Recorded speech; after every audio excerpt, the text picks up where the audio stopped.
Hello friends. You are watching a video from the Amazing Garden channel. And in this video I will tell you what you need to add to a cup with tomato seedlings. And it is best to do this when transplanting seedlings into cups, so that the seedlings first quickly caught on, quickly began to grow strong and plump. Moreover, you can do with such a simple folk remedy as wood ash, which absolutely everyone can cook, regardless of what kind of wood you burn. Various trace elements, namely phosphorus, potassium, calcium and magnesium, will fluctuate in wood ash.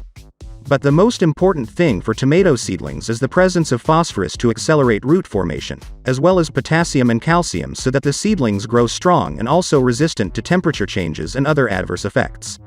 And this will soon be expected when we plant seedlings in the open ground or in a greenhouse. Return and night frosts have not been cancelled, but wood ash will help strengthen our seedlings. Now I'll show you how to apply it correctly.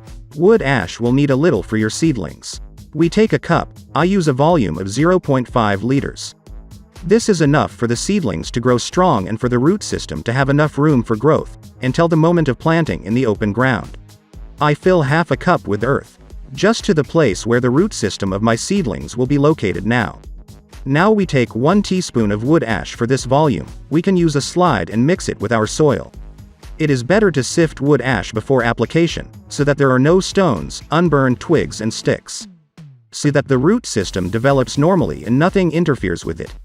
This is pure organic matter. Wood ash in such a volume will have only a beneficial effect on the root system, since microorganisms will gradually process the ash and give available phosphorus, potassium and calcium in an easily digestible form for seedlings. Now we take a seedling with a lump of soil to injure the root system as little as possible. I put it in a cup and sprinkle with soil, leaving about half a centimeter for watering. All our seedlings have been transplanted. Now there will be rapid root formation, due to the fact that there is affordable nutrition for the roots in the cup. And that food, which is needed right now in this phase. And even more so without any nitrogen fertilizers, which only provoke the pulling of tomato seedlings. Now we are watering. If you have made such drainage holes as I have in my cup, you can pour it until water comes out of the holes here, then everything is fine, too much will come out.